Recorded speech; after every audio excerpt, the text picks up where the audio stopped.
pessoal! Hoje nós vamos estudar a obra Alguma Poesia de Carlos Drummond de Andrade. A obra que entrou este ano para a FUVEST de 2022. Então vamos a algumas dicas e análise de alguns poemas deste que foi o maior poeta da literatura brasileira. Carlos Drummond de Andrade pertenceu à geração de 30, segunda geração do modernismo brasileiro. Ao lado deles estavam outros tantos grandes escritores. Foi uma fase muito fértil da literatura, tanto na prosa quanto na poesia. Na prosa, por exemplo, nós temos Graciliano Ramos e Jorge Amado. Na poesia, Cecília Meirelles e Vinícius de Moraes e outros grandes nomes que fizeram uma riqueza em matéria de literatura, né, que nos presentearam com obras assim inesquecíveis. E a aula de hoje é dedicada à análise da obra Alguma Poesia, deste que foi, como eu já disse, o maior nome desse período todo. Essa geração de 30 foi uma geração considerada amena. Ela vem consolidar todas as conquistas da geração de 22. No que diz respeito à liberdade do ritmo, à liberdade do verso, os versos livres, brancos, né? A ruptura com o academicismo passadista, do atrevimento da geração de 22, que foi uma geração que desconstruiu todo o que eles tinham de regras, né? Foi uma geração demolidora. A geração de 30 ela já não foi tão demolidora assim. Ela foi mais voltada para os aspectos sociais, do cotidiano, da vida dos brasileiros. Houve a preocupação estética, sim, mas eles privilegiaram o conteúdo. E isso daí foi muito interessante, né? Porque nós teremos a consolidação da simplificação da linguagem, agora com o olhar para o nós. Não só no fazer estético, mas o nós que nós teremos presente.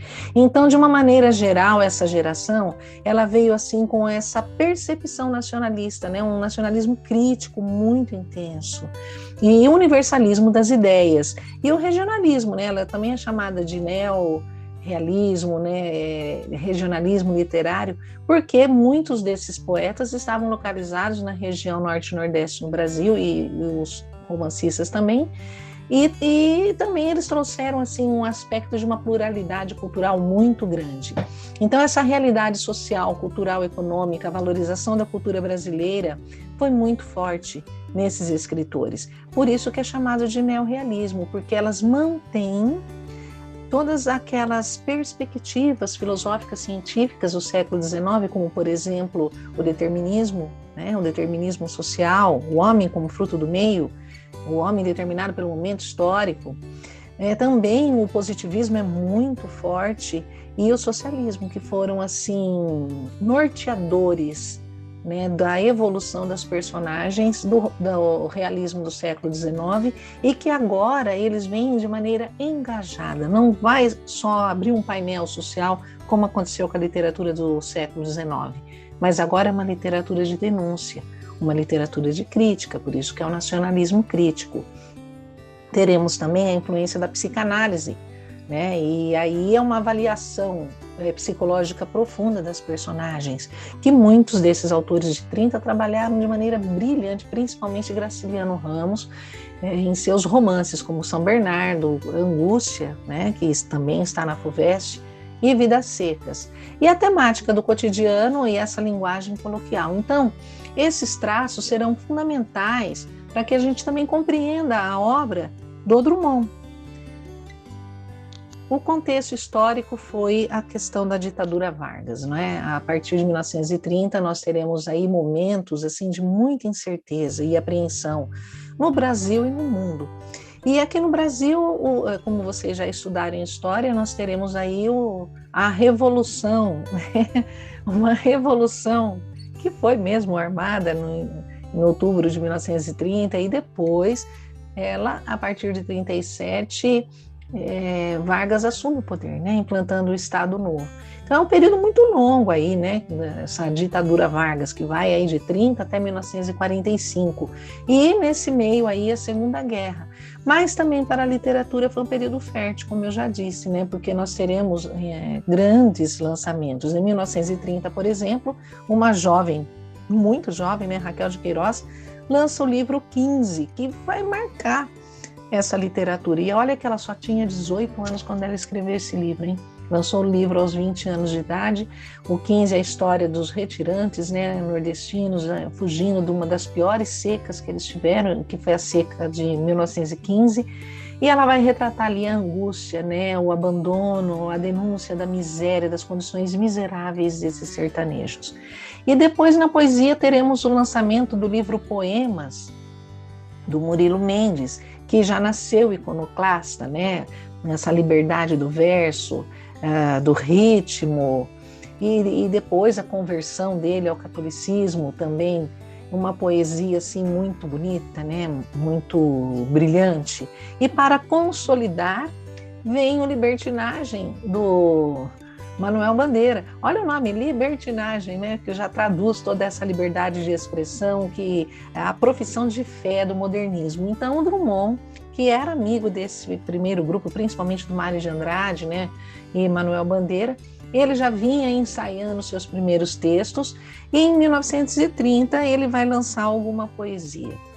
Carlos Drummond, como vocês todos já é do conhecimento de vocês todos, ele nasceu em Itabira. Ele vai falar muito em Itabira, né, na sua poesia. Um poeta mineiro que é um dos, como eu já falei também, né, sou repetitiva, mas eu fico muito empolgada com o Drummond, não tem como negar a grandiosidade dele, né, que é um dos maiores nomes, né, do século XX, e de qualquer idioma, não é só da literatura em língua portuguesa, né.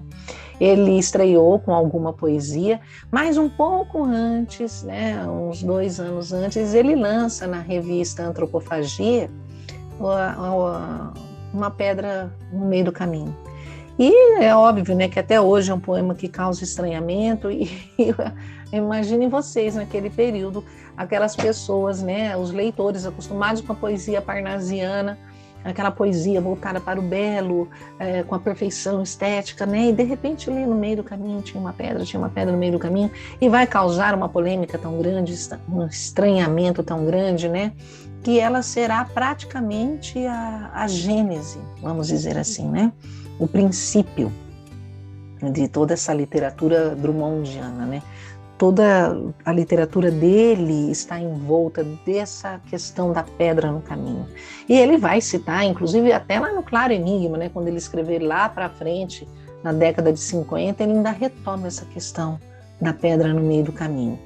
E ele publicou diversas obras depois de alguma poesia, né? Na década de 40, Sentimentos do Mundo, junto com A Rosa do Povo, que já é um período da tensão, um período da Segunda Guerra, e depois Contos de Aprendiz, e depois o Claro Enigma, escreveu textos em prosa, várias crônicas, crônica esportiva também. Ele dedicou uma parte da literatura para ela. E é um dos poetas, um dos escritores mais estudados academicamente, né? Consagrado nesse mundo acadêmico, aí, com muitas teses, com muitas dissertações. Podemos dizer que as suas temáticas são o da poesia social, né? Que é essa poesia voltada para a questão do povo, porque Drummond foi um poeta sempre com um olhar muito voltado para esse presente, né? Para a vida presente. Então, essa poesia do povo muito ligada a ele. Outra coisa, a questão da poesia de reflexão, né? O poeta preocupado com o mundo, esse eu estar no mundo, isso é muito forte na poesia drummondiana. É um termo dele, e todos os outros seguirão esse mote, né? Do eu estar no mundo. A poesia metalinguística, a poesia que fala sobre a própria poesia, é outra vertente muito importante, né? E essa poesia do Drummond, ela relaciona o passado, o presente, né? A biografia dele, mas o Drummond tem como matéria o tempo presente. Ele vai afirmar isso lá nos Sentimentos do Mundo, né? Que a minha matéria é o presente, a vida presente, os homens presentes. O amor, ele também dedica vários poemas, mas não é um amor de sentimentalismo derramado como dos poetas românticos, não. É um amor raciocinado, pensado. Alguns dizem um amor frio. É um jeito singular que o Drummond tinha de amar. O cotidiano, que é matéria dos modernistas, todos, né, principalmente dele. como um grande observador social. E a celebração dos amigos, ele vai dedicar muita poesia aos amigos. Em alguma poesia nós teremos, né, vários poemas dedicados aos amigos dele. Este foi Drummond. E a crítica literária costuma dividir a obra de Drummond em 3 fases que são muito distintas, né?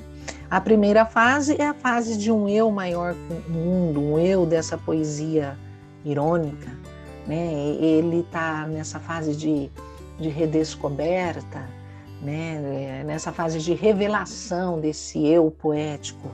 E é exatamente nessa faixa que vai encaixar alguma poesia.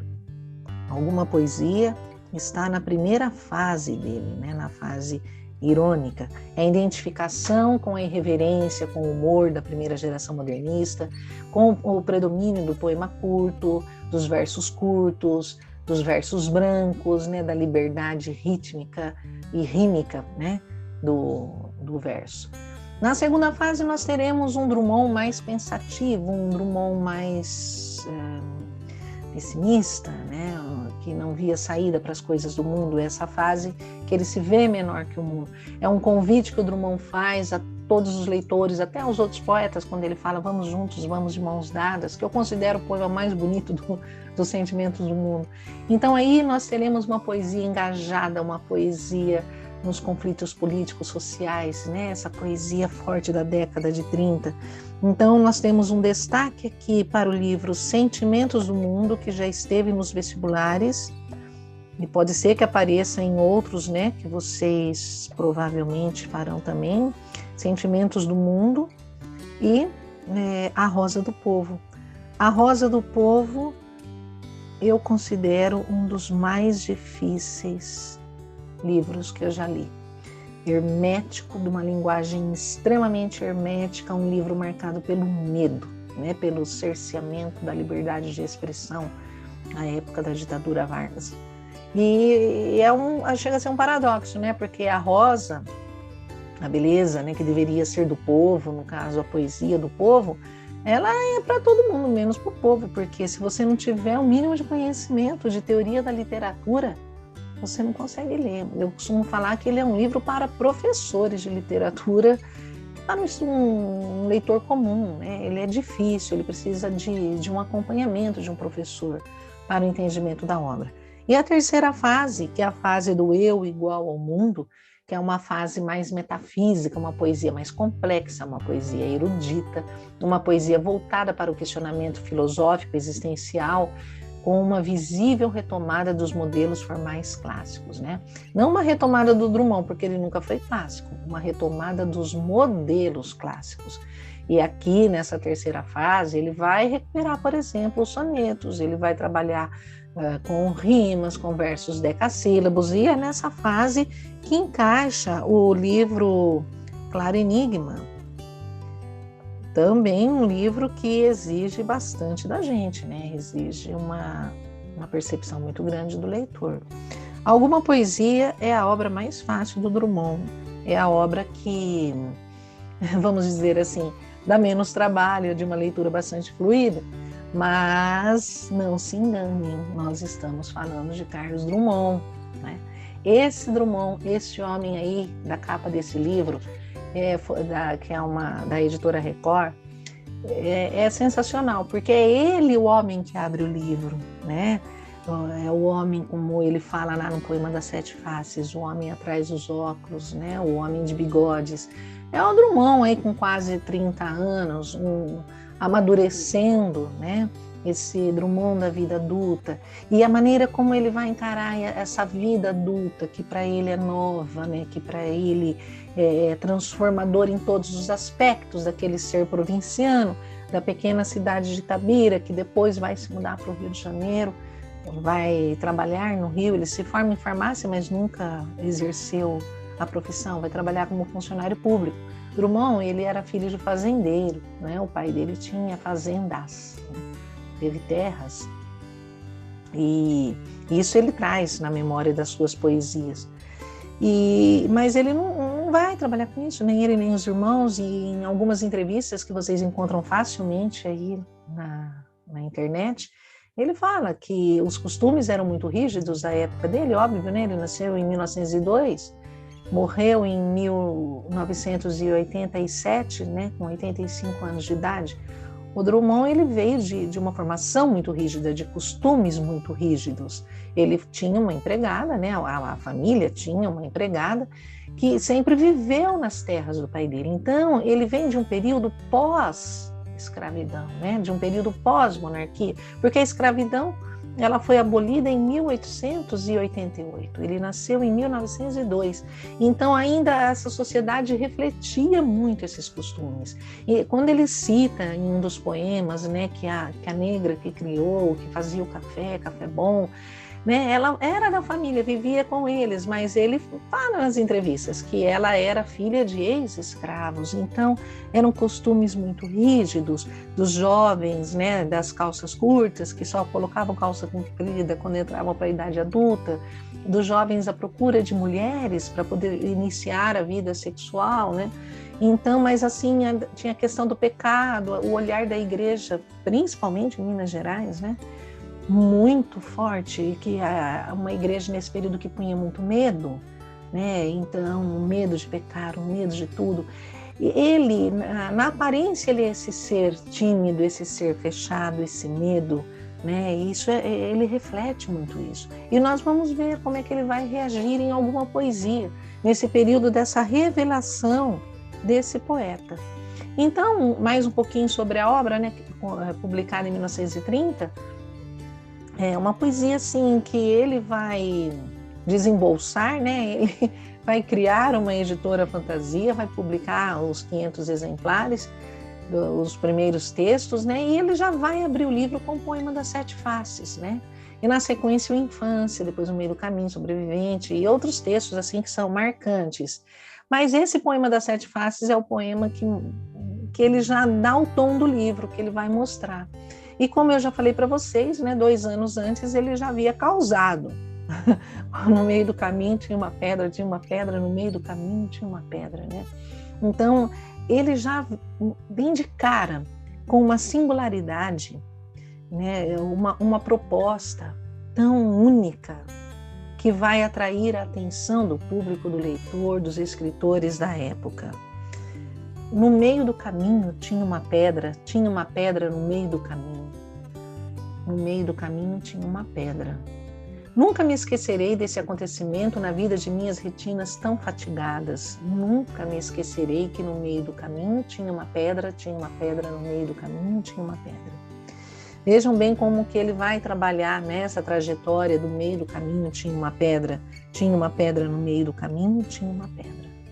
Nos vestibulares, esse poema já caiu exaustivamente, mas ainda surgem questões, né, voltadas à construção do texto, aos recursos estilísticos do texto, né? E um dos recursos que nós vemos aí é o quiasmo, quando há o cruzamento dessas ideias, o cruzamento dessas palavras. Vejam, no meio do caminho tinha uma pedra, né? Vem para cá, tinha uma pedra no meio do caminho. Olha aí, né, o caminho cruzando de novo. Esse recurso estilístico nós chamamos de quiasmo, né, que é um recurso bastante usado na poesia, e principalmente nos textos mais rebuscados, que é o caso do Barroco, que nós temos no mesmo vestibular aí Gregório de Matos Guerra, e que tem também vários poemas, né, com esses quiasmos aí. É bom ficarmos atentos, né, a esse tipo de questão.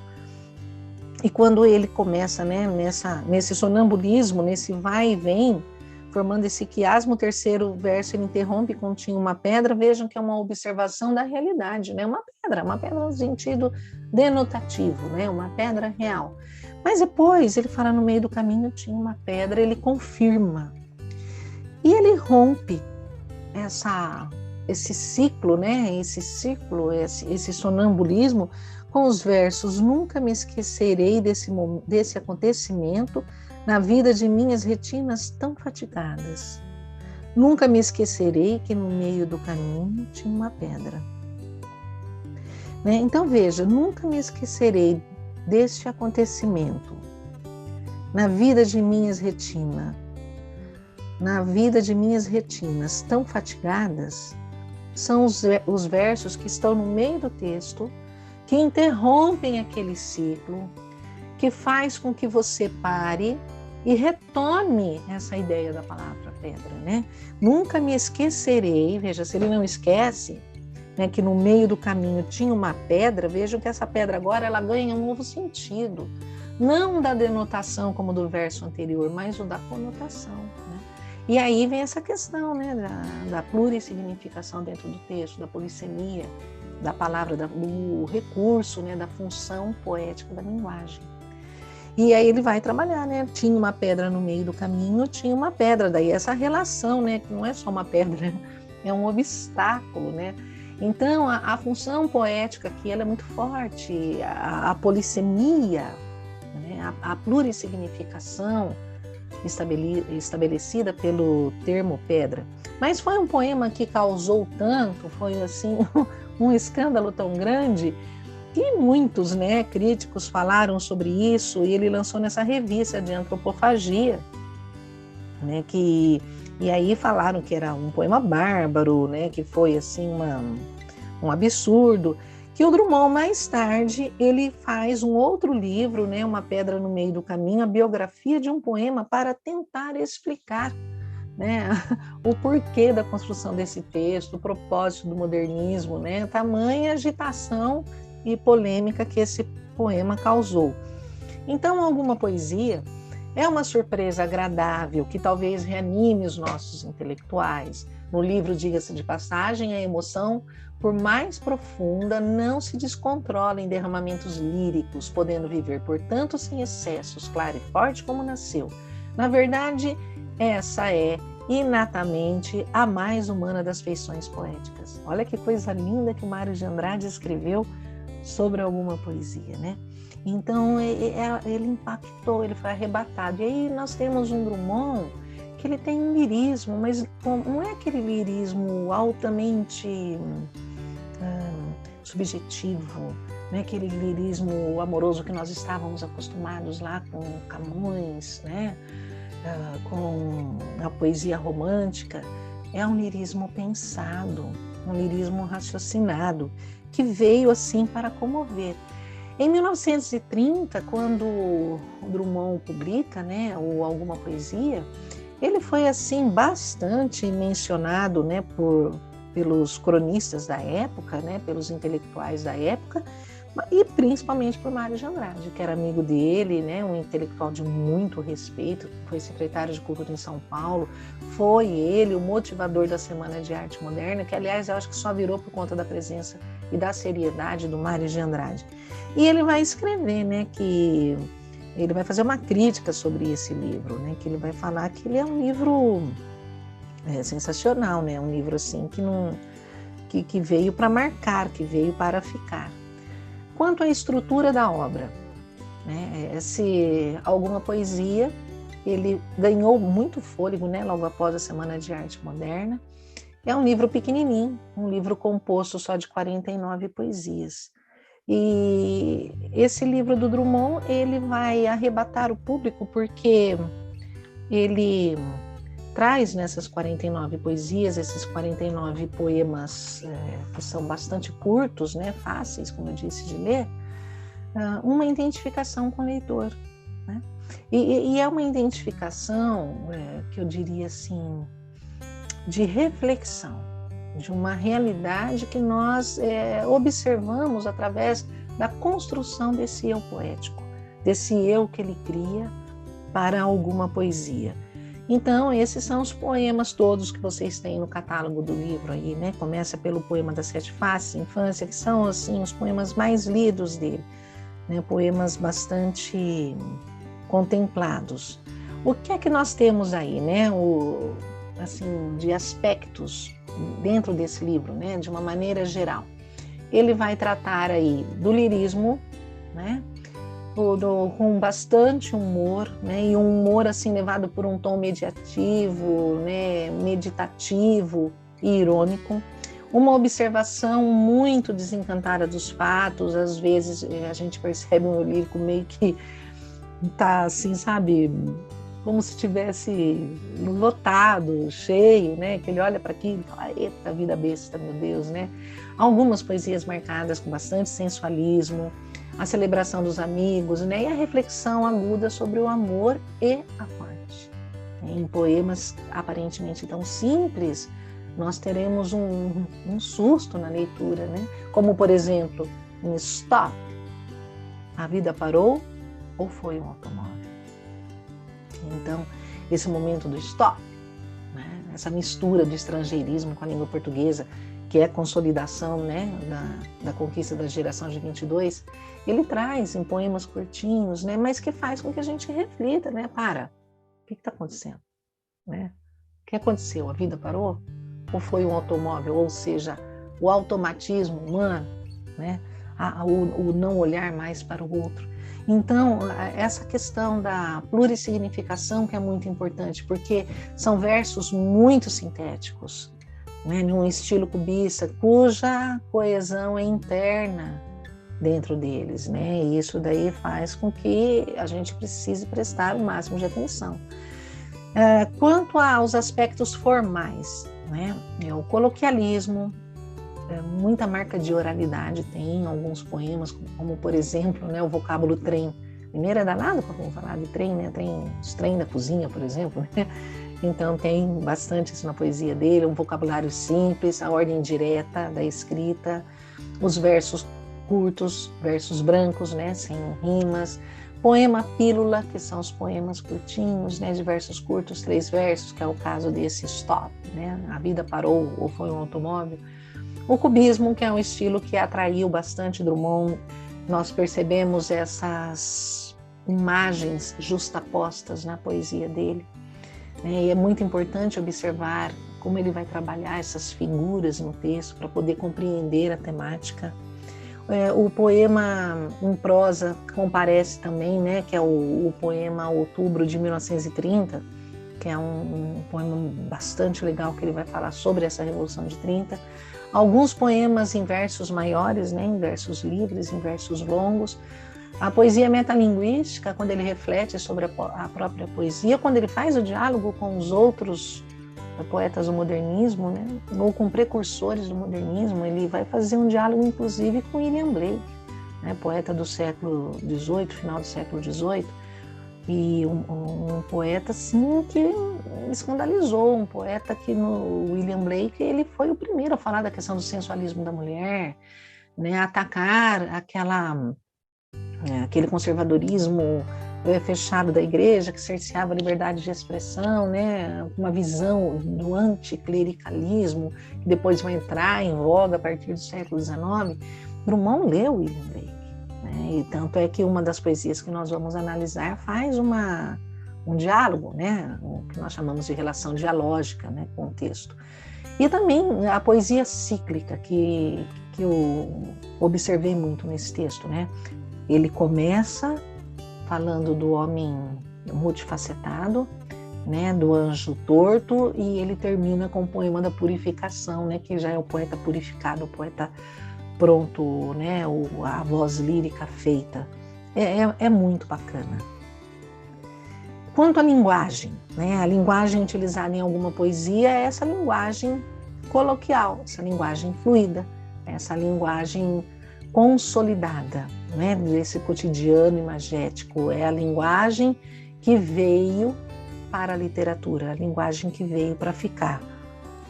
A questão do eu poético, né, na poesia. Nós temos aí esse sujeito poético literalmente construído, né? Então é um sujeito que ele faz para a poesia, esse sujeito lírico, né, que será um duplo do Drummond, uma voz do Drummond, uma espécie de alter ego desse Drummond. E é um eu lírico melancólico, um eu lírico confessional, um eu lírico subjetivo, né, uma voz lírica de um observador do mundo, um humor irônico, um humor inquieto, um humor muitas vezes subjetivo, né, que está ali, norteando a poesia, como em Eita Vida Besta, meu Deus, né? Essa voz lírica do cronista, quando ele fala a mulher trata tudo, em um dos poemas dele. Mas o que mais nos chama atenção é essa questão do duplo, né?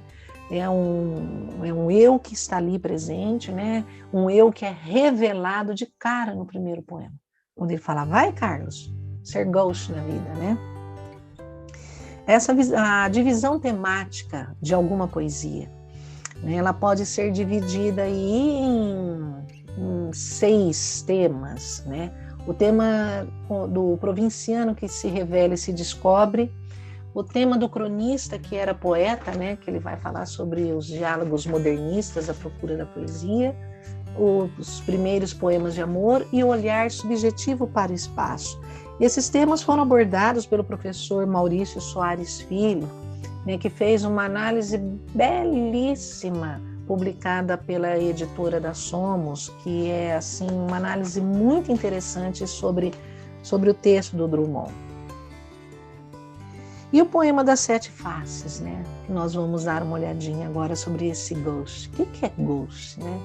Ghost é uma palavra estrangeira, né, da francesa, significa, dependendo do contexto, à esquerda, ao contrário, desajeitado, é aquele que rompe regras, né? É aquele que toma um outro rumo. Então, observem bem esse poema das 7 faces, né? Quando ele começa, quando nasci, um anjo torto, desses que vivem na sombra, disse, vai, Carlos, ser ghost na vida. As casas espiam os homens que correm atrás das mulheres. À tarde talvez fosse azul, não houvesse tantos desejos. O bonde passa cheio de pernas, pernas brancas, pretas, amarelas. Para que tanta perna, meu Deus? Pergunta meu coração. Porém, meus olhos não perguntam nada. O homem atrás do bigode é sério, simples e forte, quase não conversa. Tem poucos, raros amigos. O homem atrás dos óculos e do bigode. Meu Deus, por que me abandonaste? Se sabia que eu não era Deus, se sabias que eu era fraco. Mundo, mundo, vasto mundo. Se eu me chamasse Raimundo, seria uma rima, não seria uma solução. Mundo, mundo, vasto mundo, mais vasto é o meu coração. Eu não devia te dizer, mas essa lua, mas esse conhaque botam a gente comovido como um diabo. Então observem essas 7 faces que esse poema mostra para a gente, né? Para começar na estrofação, né? Na divisão estrutural do poema. Então nós temos lá uma face, né? Que ele vai marcar na primeira estrofe. Então 1, 2 na segunda estrofe, 3, 4, 5, 6, 7. Cada uma dessas faces, elas estão interligadas internamente. Elas formam figuras que estão soltas no poema e que nós precisamos observar a correlação dessas figuras para entender a temática. Então, quando ele diz, quando eu nasci, então veja, quando nasci, eu tenho aqui na desinência do verbo a presença do eu, né? Do esse eu pronominal. Ele está se revelando quando eu nasci. Um anjo torto desses que vivem na sombra, a questão do anjo torto, né? Que vivem na sombra disse, vai, Carlos, ser ghost na vida, vai ser diferente, né? Então, aqui essa revelação que nós temos aqui, né? A revelação do eu, que ele vai nos mostrar aqui. E aí, quando ele se revela, ele vai falar, as casas espiam os homens que correm atrás das mulheres. A tarde fosse azul, não houvesse tantos desejos. Então, é um eu que está acordando por mundo, esse eu que está entrando para essa maturidade, né? Essa questão da sexualidade, da sensualidade, que está correndo atrás de mulheres, né? E a tarde talvez fosse azul se não houvesse tantos desejos, né? Então, por que talvez fosse azul se não houvessem tantos desejos? Porque não via tarde, ficava lá dentro da casa com as mulheres? Então, aí ele continua, né? O bonde passa cheio de pernas. Pernas brancas, pretas, amarelas. Para que tanta perna? Meu Deus, pergunta o meu coração. Porém, meus olhos não me perguntam nada. Então, pergunta o coração, que vê as pernas. Vejam que o recurso estilístico usado aqui é o recurso que nós vamos chamar de metonímia, né? A metonímia vocês já viram, que é essa questão da parte por um todo, né? Então esse bonde que passa cheio de pernas, né, dessas pessoas, desse homem que está lá correndo atrás das mulheres, que está vendo essas pernas, né? E aí ele fala, para que tanta perna, meu Deus? Pergunta o meu coração, né? Essa questão do sentimento, porém meus olhos não perguntam nada. Então veja que nós teremos aqui essa questão, né, de razão-coração, né? Esse conflito que nós veremos aqui. Mas se os olhos não perguntam, né, essa que vai predominar a razão. E aí ele fala assim, o homem atrás do bigode é sério, é simples, é forte, quase não conversa, tem poucos amigos, o homem atrás dos óculos e do bigode. É aquele homem lá que nós vimos na capa do livro, é ele. Né? Então, essa descoberta do eu, essa revelação do eu, daquele homem provinciano, daquele homem que está preso aos padrões, aos costumes, essa questão, né, do pecado de correr atrás das mulheres, do desejo, esse vínculo, né, que por mais de uma vez ele vai chamar, né, meu Deus, né, como aqui que ele vai fazer essa espécie de apóstrofe, né, meu Deus, né? Então há esse vínculo, há esse medo, e de novo aqui ele se mostra, ele se constrói, né? Nós temos aqui a construção e revelação do eu. Mas que eu que é esse daqui, né? Do eu lírico. Não é do Carlos, do escritor, mas é do Carlos lírico, daquele que ele criou para transbordar o poema. Lembram-se do Fernando Pessoa, que um poeta é um fingidor? Finge tão completamente que chega a fingir que é dor, a dor que devera sente, vai, né? Então ele está se revelando aqui. E aí ele continua, né, nessa outra, na quinta face, meu Deus, por que me abandonaste? Se sabia que eu não era Deus, se sabia que eu era fraco, né? O que é que nós temos aqui? O espanto do eu, né? Esse espanto diante das coisas. Diante do mundo, né? Diante das coisas. E aí, quando ele está diante do mundo, diante das coisas, que ele vai olhar, né? Mundo vasto, mundo. Se eu me chamasse Raimundo, seria uma poesia, não seria uma solução. Por que que ele quer ser uma solução? Porque ele não é gauche, né? Ele não é diferente. Talvez a solução esteja justamente aí, em ser diferente, em não seguir como os outros, em romper o caminho dos outros, né? E aí, mundo, vasto mundo, mas vasto é o meu coração. Então, olha aí, o sentimento da poesia dentro do coração dele, né? Que nós veremos. Eu não devia te dizer, mas essa lua, mas esse conhaque botam a gente comovido como o diabo. Olha nesse tom de humor, nesse tom irônico, né? Como ele confessa, né? Ele vai aqui nessa que nós chamamos de tom confessional, né? Vai se revelar. E vai revelar um pouco desse sentimentalismo, um pouco desse lirismo, né? É um tom confessional lírico que nós temos aqui, né? Para poder mostrar o que é que vem mais ou menos por aí. E na sequência ele escolhe o poema Infância, que é mais ou menos autobiográfico. E ele vai falar da vida, né, na fazenda, no campo, e vai escrever aqui, né, vai mostrar para a gente, vai criar uma imagem muito rica, um eu lírico que vai mostrar-se como um eu que assim, que está se revelando, que está se descobrindo, né, que está se mostrando para a gente. Ele fala assim: meu pai montava a cavalo, ia para o campo, minha mãe ficava sentada cozendo, meu irmão pequeno dormia. Eu sozinha, menino entre mangueiras, lia a história de Robinson Crusoe, comprida história que não acaba mais. No meio-dia, branco de luz, uma voz que aprendeu a ninar nos longes da senzala e nunca se esqueceu, chamava para o café. Café preto, que nem preta velha, café gostoso, café bom. Minha mãe ficava sentada cozendo, olhando para mim. Psiu, não acorde o menino. para o berço onde pousou um mosquito e dava um suspiro que fundo. Lá longe, meu pai campeava no mato sem fim da fazenda. E eu não sabia que a minha história era mais bonita que a história de Robinson Crusoe. Vejam que nós temos aí uma espécie de um retrato social, né?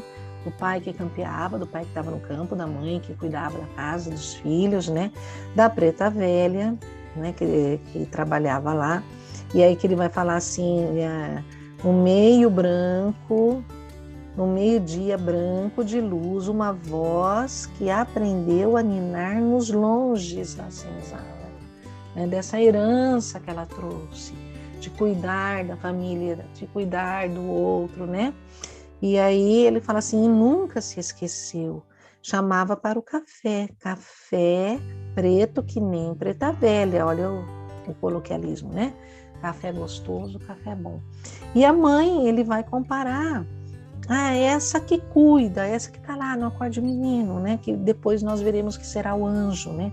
Que dá esse suspiro fundo, né? Como se estivesse mergulhando dentro de si mesma, em total satisfação, né? Da própria vida. E é um suspiro que é o suspiro do poeta também, né? Que ele fala e confessa, eu não sabia que a minha história era mais bonita que a história de Robinson Crusoe, que é o texto que ele está lendo lá, né? Que é o primeiro texto que vai impressionar o menino do contato dele aí com a leitura. Em Casamento do Céu e do Inferno, este é o texto que ele vai fazer o que nós chamamos de dialogismo com William Blake, né? Que foi um dos maiores nomes da poesia do século XVIII. Ele era, se não me engano, se me falha a memória em inglês, e ele era um ilustrador, né? Ele ilustrava os livros antigos, né? Naquele período, e ilustrou bastante os livros do Dante, por exemplo, as poesias de Petrarca, que foram traduzidos, e ele vai entrando para esse mundo e vai escrever rompendo com tudo aquilo, né? Foi um visionário. E ele escreveu um texto chamado Casamento do Céu e do Inferno, atacando a Igreja Católica. Naquele período ele teve essa coragem, né? E vamos ler como é que o Drummond vai estabelecer esse diálogo com William Blake. Então ele fala aqui, né? No azul do céu de metileno, a lua irônica, diurética, é uma gravura da sala de jantar.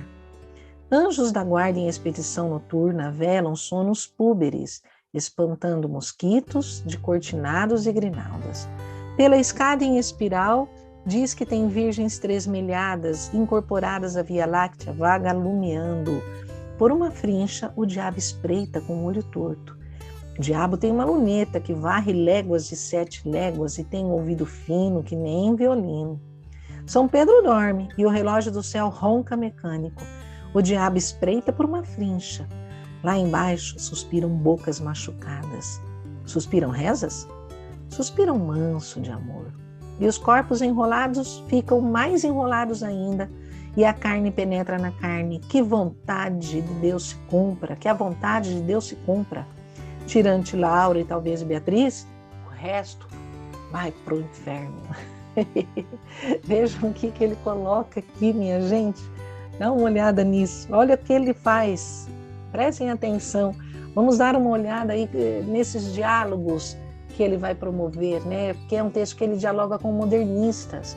Embora o Blake fosse, né, um precursor do romantismo, da poesia gótica, mas aí ele vai fazer um diálogo aqui que vai espantar a gente, que nós só conseguimos observar em uma leitura bastante atenta.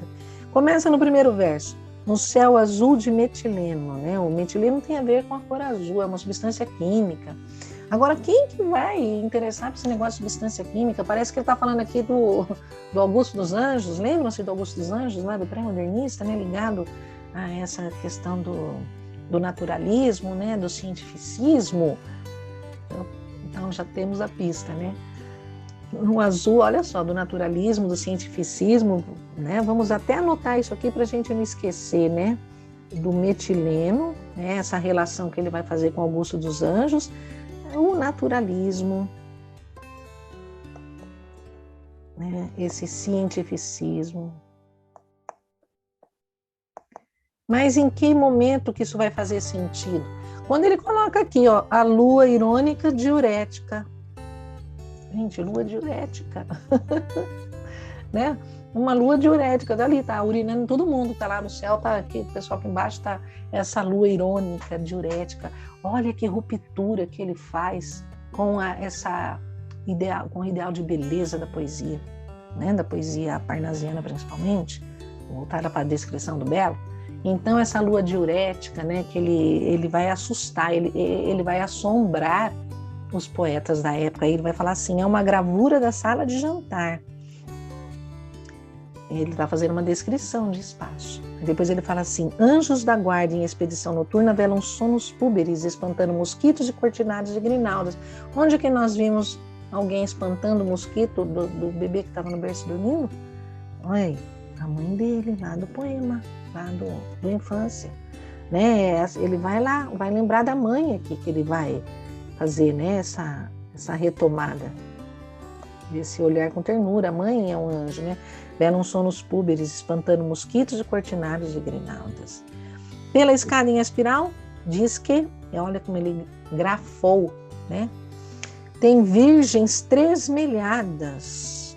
O que seriam virgens tresmelhadas? Tresmelhadas no sentido de desorganizadas, né? Incorporadas à Via Láctea, vagalumeando, ele cria aqui o que nós vamos chamar de neologismo, né? Virgens tresmelhadas, pode estar enlouquecidas, né? Incorporadas à Via Láctea, vagalumeando. Quem que é o poeta da Via Láctea? O poeta das estrelas, né? Ora, dizei, né? Ouvir estrelas. É certo que para ouvi-las, né, tem que ter amor, algo assim, que o Olavo Bilac fala. Então você vê que aqui é uma ironia que ele faz, né? Que ele cria uma espécie de crítica ao parnasianismo que nós teremos aqui, né? Essa ironia que vai marcar esse choque, né? Que ele já está rompendo. Ele cita lá o naturalismo, né? Ele vem com a lua diurética, né? Com o céu de metileno. E aí, pela escada em espiral, disse que tem virgem tresmelhadas incorporadas à Via Láctea, vagalumeando por uma frincha, vagalumeando por uma frincha, o diabo espreita com olho torto. É óbvio, o diabo tem que ter olho torto, né? E aí, por uma frincha, né? Por uma brecha, né? E aí ele vai falar, o diabo tem uma luneta, que varre léguas e 7 léguas, tem ouvido fino que nem, aí ó, o coloquialismo, que nem violino. São Pedro dorme e o relógio do céu ronca mecânico. São Pedro está dormindo, São Pedro não percebe essa aproximação do diabo. Olha que coisa interessante que ele faz aqui, né? Nós temos um momento em que você vê que é o claro choque mesmo com a tradição. São Pedro está dormindo. Ele anula a interferência religiosa. Então aí o diabo, de novo, espreita por uma frincha, lá embaixo suspiram bocas machucadas. Aí ele pergunta, suspiram rezas? Claro que não. Suspiram manso de amor, né? A questão do sensualismo. O sensualismo, nós vimos que é característica do naturalismo, né? E os corpos enrolados ficam mais enrolados ainda, a carne penetra na carne. Que a vontade de Deus se cumpra. Tirante, Laura e talvez Beatriz. Tá? Vamos puxar aí pela memória. Tirante é uma palavra que ele criou também aqui, o neologismo, né? Como que ele quisesse dizer tirando, né? Laura. Laura é a musa do Petrarca, do famoso poeta italiano que inventou os sonetos. Beatriz é a musa do Dante, que ele correu lá para o inferno, para o purgatório, atrás da Beatriz, né, para encontrar a Beatriz no céu. Então, tirando essas duas musas, que são, né, de autores considerados de transição do final da Idade Média, o resto vai tudo para o inferno, ou seja, tudo aquilo que era de pudico ficou para trás. essa ideia medieval, né? Que depois, lá na poesia da Frente dos Sentimentos do Mundo, que ele vai falar, eu não serei o poeta de um mundo caduco. Então, aqui ele já está revelando isso daí para a gente. Esse abandono desses padrões, esse conceito medieval de poesia, né? Ele vai deixar tudo para lá, ele devolve a pureza, né, da Laura e da Beatriz, ele devolve essa pureza para a Idade Média, porque o resto vai tudo para o inferno. Esse é um poema que pode ser considerado com diálogos modernistas, né? Ele vai abusar. E nesses próximos aqui que nós temos no Cota Zero, né, Stop, a vida parou ou foi um automóvel? Muito parecido com, né, o estilo oswaldiano, a inclusão do estrangeirismo, né, dos poemas pílulas, né, esses poemas curtinhos, mas de profunda reflexão. E o poema Anedota Búlgara, né, quando ele fala, era uma vez um czar naturalista que caçava homens. Quando lhe disseram que também se caçavam borboletas e andorinhas, ficou muito espantado e achou uma barbaridade. Olha só, tematicamente, né?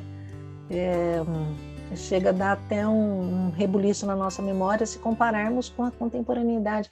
Aqui que nós teremos, nesse tema, essa questão do universalismo das ideias, né? Um czar naturalista que caçava homens, né? Então, naturalista pode ser entendido aqui no sentido estético da palavra, né? Porque o que é o naturalismo? É a revelação do feio, do grotesco do realismo. Isso daí é a estética do naturalismo, né? O naturalismo mostra o lado feio que o realismo não mostra, né? O grotesco. Então, o czar naturalista que caçava homens, quando lhe disseram que também se caçam borboletas e andorinhas, ele ficou espantado e achou uma barbaridade. Olha esse processo, né, de coisificação do homem, né, de desvalorização do humano, como se o humano não valesse nada, como se fossem apenas números, né, que ele vai tratar dessa forma. E aí nós vemos como faz sentido o stop. A vida parou ou foi um automóvel, né? Então, veja só como são temas que se coincidem, né? O automatismo da vida moderna, que faz com que as pessoas sejam vistas como autômatos, como máquinas, como números, né? Por isso que o czar naturalista caçava homens. Que czar naturalista que é esse? A própria máquina, né? A própria sociedade. No poema Também Já Fui Brasileiro, nós teremos aí uma voz lírica, né? Um eu, né, que vai se apresentar falando do próprio fazer poético. Tem muito a ver com a poesia metalinguística, né? Embora em alguns aí vão dialogá-lo com... né? Está conversando com outros poetas, com outros tempos, com outras estéticas. Ele está sim. Então nós temos aqui, prestem atenção nessas 3 estrofes. Na primeira estrofe, ele vai colocar: eu também já fui brasileiro moreno como vocês, ponteei viola, guiei Ford, e aprendi na mesa dos bares que nacionalismo é uma virtude, mas há uma hora em que os bares se fecham, todas as virtudes se negam. Eu também já fui poeta, bastava olhar para a mulher, pensava logo nas estrelas e outros substantivos celestes, mas eram tantas, o céu tamanho que minha poesia perturbou-se. Eu também já tive meu ritmo, fazia isso, dizia aquilo, e meus amigos me queriam, meus inimigos me odiavam, eu irônico deslizava, satisfeito de ter meu ritmo, mas acabei confundindo tudo. Hoje não deslizo mais não sou irônico mais não tenho ritmo mais não. Vejam que aqui nessa terceira estrofe nós teremos um outro eu lírico, né? Diferente do primeiro comportamento. Analisando cada uma delas. Quando ele fala, eu também já fui brasileiro, moreno como vocês, ponteei a viola, guiei Ford, né? Vejam que essa questão do modernismo, principalmente na primeira fase do nacionalismo crítico, do nacionalismo ufânico, né? E pode até ser visto também como um romantismo, né? Essa questão da valorização da miscigenação, da poesia indianista, né? E aí ele vai falar, pontei viola, guiei Ford, aprendi nos bares que o nacionalismo é uma virtude, que ele vai trabalhar depois algumas paráfrases, né? Como Minha Terra tem Palmeiras, né? Onde canto sabiá, enfim. Então ele vai falar, mais uma hora os bares se fecham, essa questão do boêmio, né? Do romantismo, e todas as virtudes se negam. Então é o momento de olhar para a realidade sem idealizar as coisas. Na segunda estrofe eu também já fui poeta, bastava olhar para uma mulher e pensava logo nas estrelas e outros substantivos celestes. De novo ele vai batendo parnasiano aqui, né? Então ele vai falar assim, mas eram tantos o tamanho do céu que a poesia perturbou-se. Ou seja, um dia que ele foi romântico, vamos dizer assim, né? Um dia foi romântico, né? Eu também já fui parnasiano, né? Só preocupado com a beleza, com a arte pela arte. Eu também já tive meu ritmo, mas fazia disso, daquilo, meus amigos me queriam, meus inimigos me odiavam, né? Que é o caso do simbolismo, que foi assim uma poesia que não foi aceita pela academia aqui no Brasil, né? A Academia Brasileira de Letras estendeu o tapete para o parnasianismo. O simbolista ficou numa espécie de underground, né? Ele foi visto como uma poesia marginal, um poeta marginal. Então, ele fala, eu irônico deslizava satisfeito no meu ritmo, mas acabei confundindo tudo, né? Todos esses estilos. Hoje não deslizo mais, não sou irônico, mas não tenho ritmo, mas não, né? Então, aqui ele é outro. Aqui nós vamos falar de singularidade. É um Drummond singular, um Drummond diferente, né? Então, ele está falando do próprio ato de escrever. Ele faz aqui uma reflexão sobre o ato de escrever, o ato da poesia, né? Da construção da poesia, do que ele foi, né? Ele está se revelando. Novamente nós temos aqui a singularidade, né? Mais uma vez a revelação do eu poético, né? Que é o eu lírico. O eu lírico é aquele que escreve, é a voz que fala no poema. Nunca confundam o eu lírico com o narrador. Narrador nós temos na prosa, né? O eu lírico é na poesia. Na prosa nós temos um narrador personagem, um narrador em primeira pessoa, que é o eu da prosa. Na poesia é o eu lírico. Na prosa nós temos um narrador onisciente em terceira pessoa. Na poesia é uma voz lírica quem fala. Essa questão, né, dos poemas de amor, classificado como os primeiros poemas de amor, e esse daqui é um dos mais badalados poemas do Drummond. Balada do amor através das idades. Quando ele escreve, eu te gosto, você me gosta, desde os tempos imemoriais, eu era grego, você troiana, mas não Helena. Saí do cavalo de pau para matar seu irmão, matei, brigamos, morremos. Virei soldado romano, perseguidor de cristãos, na porta da catacumba, encontrei-te novamente. Mas quando vi você nua, caída na areia do circo, e o leão que vinha vindo, dei um pulo desesperado, o leão comeu nós dois. Depois fui pirata mouro, flagelo da Tripolitânia. Toquei fogo na fragata, onde você se escondia da fúria do meu bergantim. Mas quando ia te pegar e te fazer minha escrava, você fez o sinal da cruz e rasgou o peito a punhal. Me suicidei também. Depois, tempos mais amenos, fui cortesão em Versalhes, espirituoso e devasso. Você cismou de ser freira. Pulei o muro do convento nas complicações políticas, nos levaram à guilhotina. Hoje sou moço moderno, remo, pulo, danço, boxo. Tenho dinheiro no banco, você é uma loura notável, boxa, dança, pula, rema. Seu pai é que não faz gosto. Mas depois de 1000 peripécias, eu, herói da Paramount, te abraço, beijo e casamos.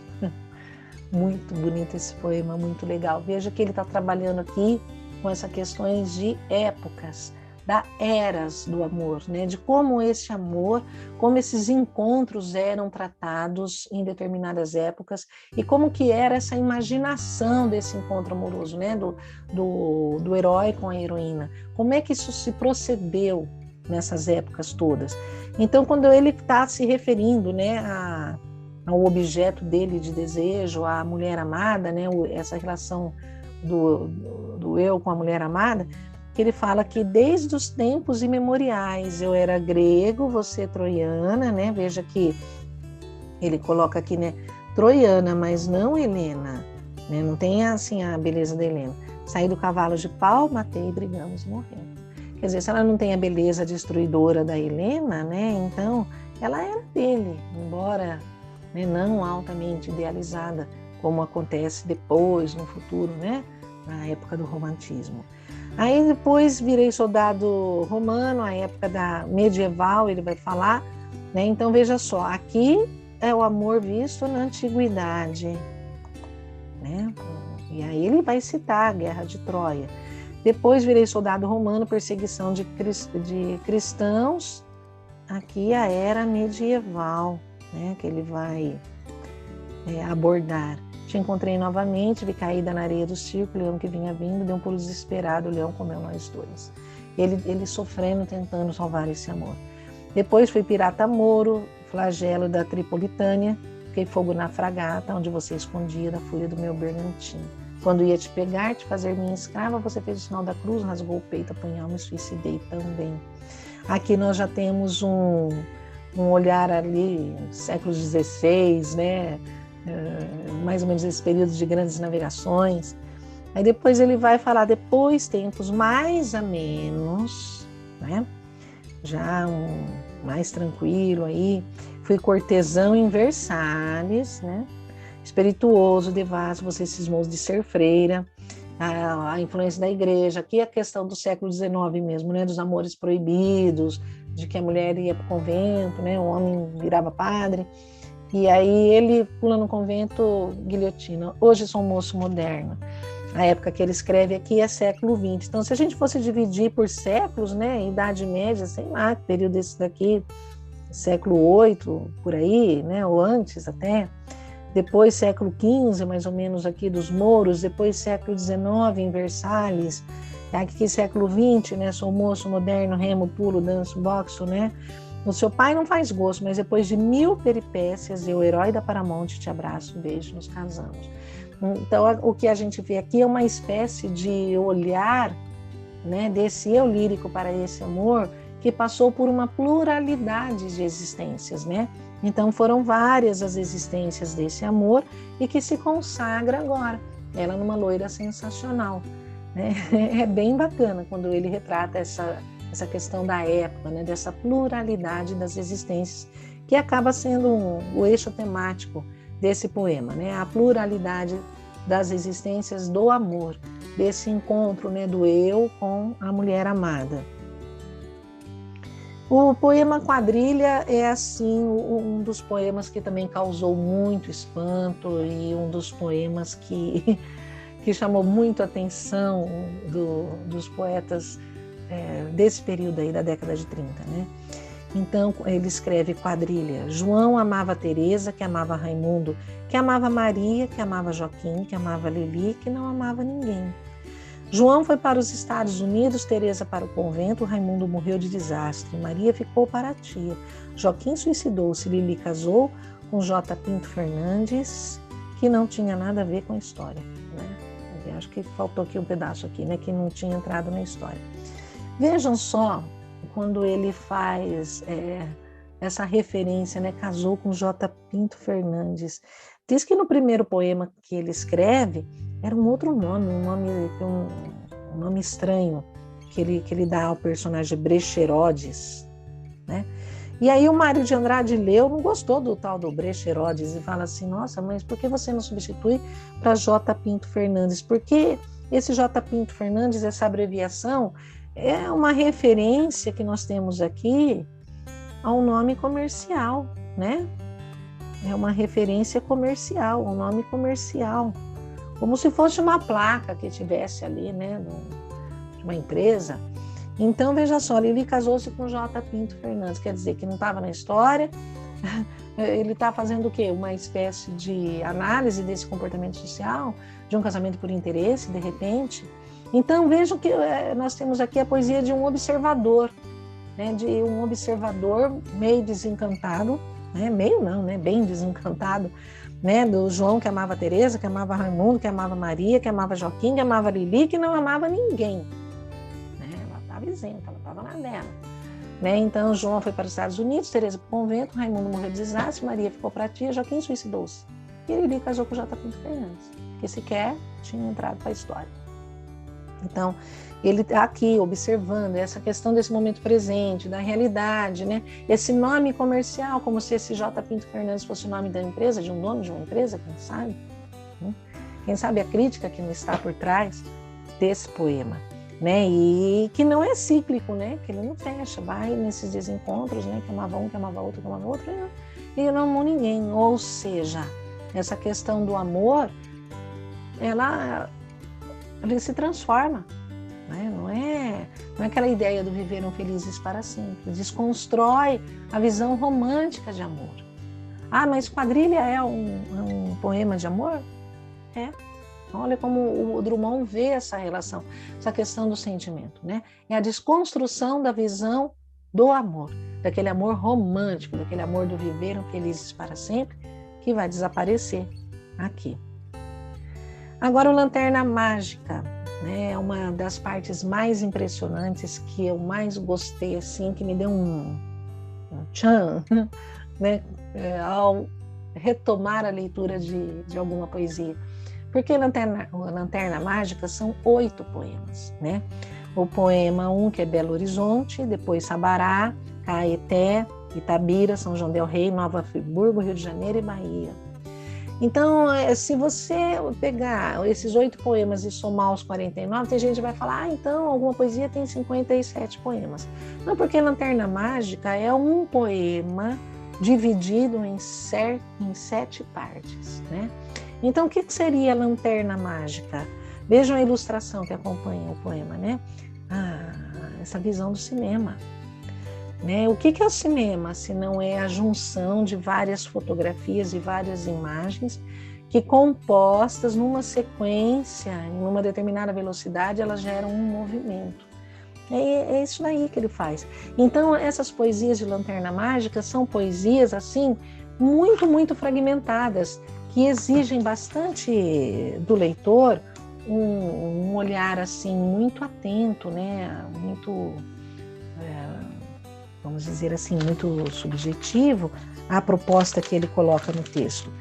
Eu vou colocar para vocês aqui, eu quero ler pelo menos uns 2 poemas, para vocês entenderem do Lanterna Mágica, né? Sobre o que ele está falando aqui.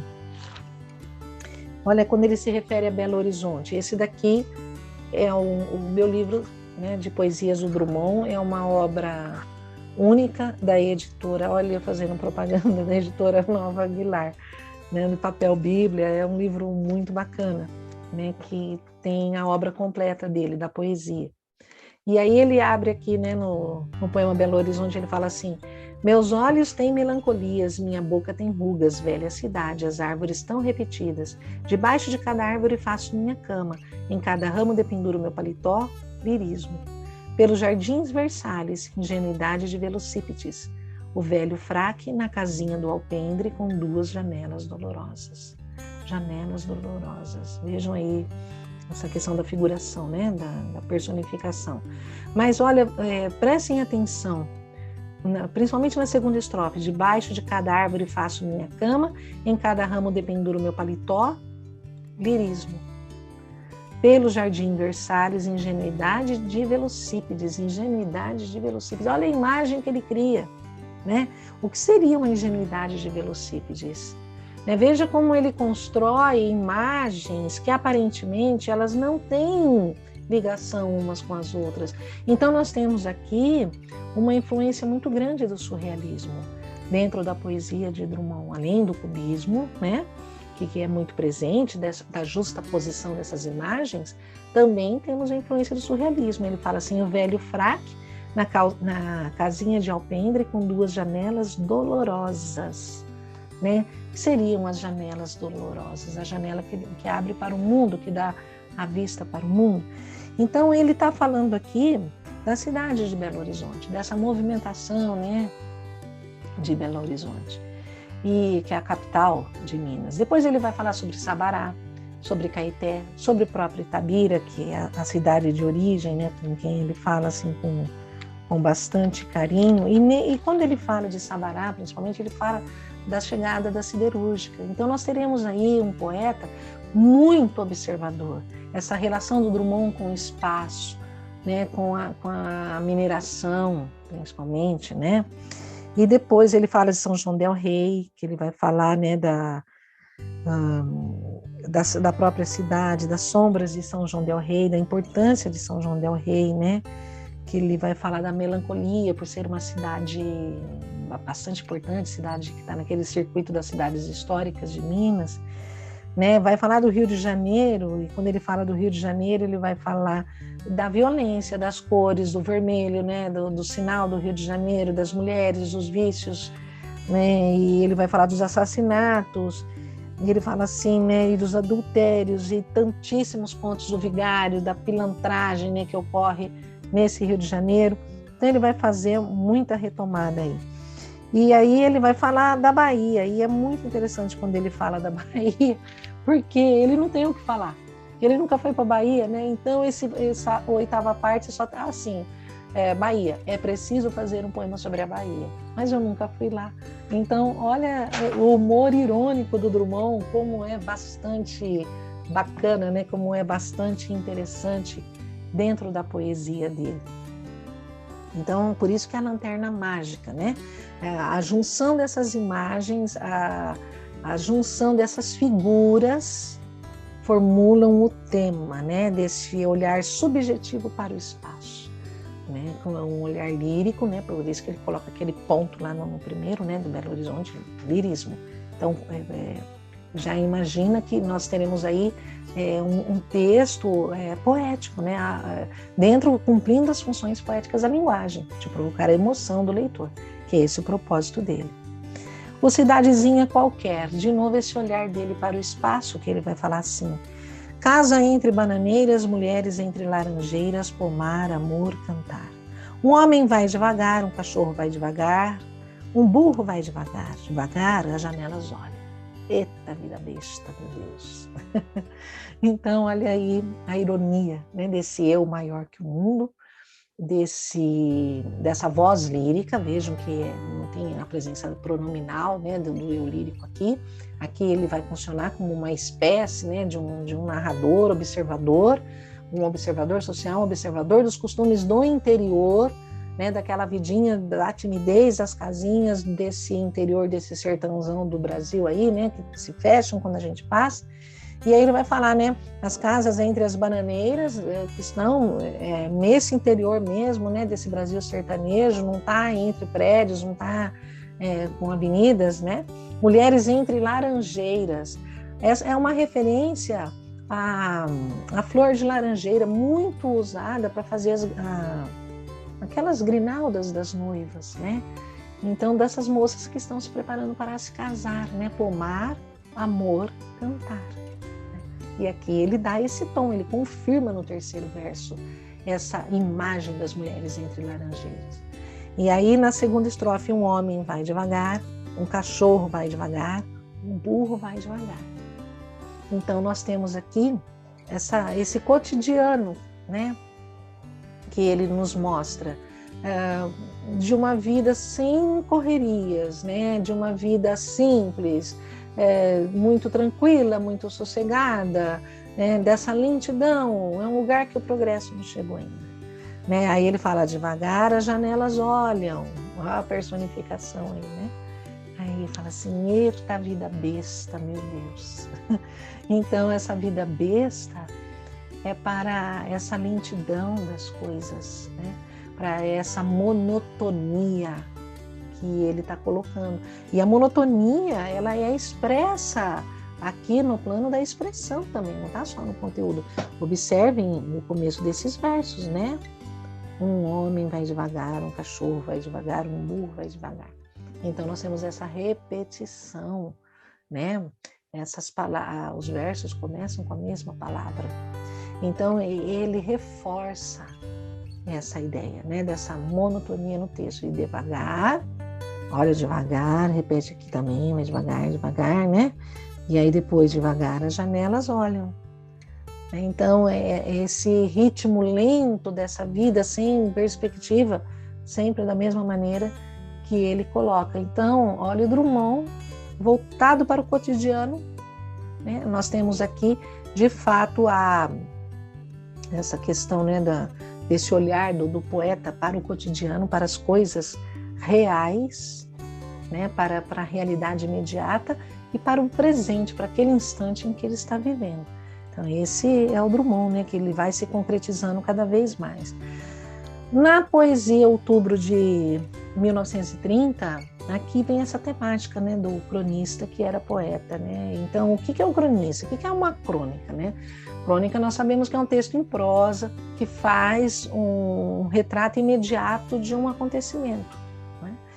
Então, a crônica ela vai para o jornal contando aquilo que aconteceu naquela semana. Algumas são feitas com um grande teor literário, outras nem tanto, né? Então, nós temos aqui, mas, desculpa, antes de eu falar do poema, né?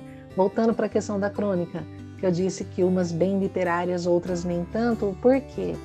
Porque a preocupação da crônica, num primeiro instante, ela é de informar, né?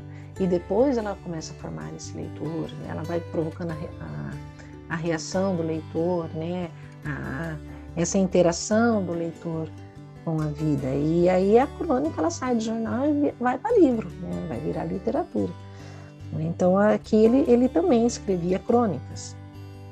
E é um texto misto, que é sobre outubro de 1930. Suores misturados, no silêncio noturno, o companheiro ronca.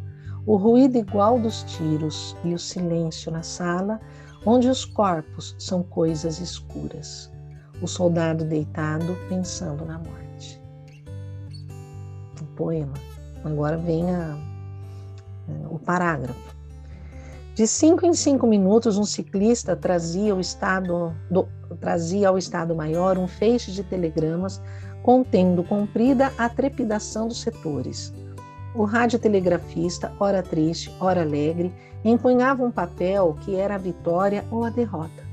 Nós descansávamos, jogados sobre poltronas, e abríamos para as notícias olhos que não viam, olhos que perguntavam. Às 3 da madrugada, pontualmente, recomeçava o tiroteio. Então, vejam que aqui nós temos uma narrativa, né? Que ele está mostrando como é que foi aquele conflito, né? Marcado aí nesse período da Revolução, o início dela. E depois ele fala aqui, né? No poema. Aí ele traduz isso em forma de poesia, né? Suores misturados no silêncio noturno, né? No silêncio noturno, suores misturados, né? O suor da tensão. Se é noite, não pode ser do sol, não pode ser do calor. Então é da tensão. O companheiro ronca, o ruído igual dos tiros e o silêncio na sala onde os corpos são coisas escuras.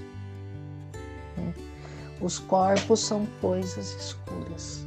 Eles estão entrincheirados, né? Então, é muito forte essa cena, né? Do homem ali coisificado mesmo, né? Em meio à revolução, o soldado deitado pensando na morte, como se não tivesse saída para aquilo. Então, nós temos aqui esse olhar para a Revolução de 30. E a presença de um eu lírico mais tenso, né? É um eu lírico que não está aqui tão divertido, tão risonho como nos poemas anteriores, um eu lírico mais pensativo, então um eu lírico que começa a ver a realidade de outra forma, né? Que ele vai se transformando, né? Não é mais aquele torto, aquele gaucho, aquele irônico, né? Ele está mudando a perspectiva. Quando ele tem poesia, que fala sobre poesia também. Então, na poesia que fala sobre poesia, né? esse poema curto, esse poema metalinguístico, ele coloca aqui para gente, o título dele é Poesia. Gastei uma hora pensando um verso, que pena, não quer, gastei uma hora pensando um verso que a pena não quer escrever. No entanto, ele está cá dentro, inquieto, vivo. Ele está cá dentro e não quer sair. Mas a poesia deste momento inunda minha vida inteira. Bonito isso, né? Totalmente lírico. Então é a presença aqui de um eu subjetivo que está, através, né, do recurso estilístico da metalinguagem, falando sobre esse processo de escrever, né? Gastei uma hora pensando um verso que a pena não quer escrever, né? A pena aqui, a caneta tinteira. No entanto, ele está cá dentro, inquieto, vivo, né? A poesia está dentro dele. Mas a pena não quer escrever. Não quer sair, mas a poesia deste momento inunda a minha vida inteira.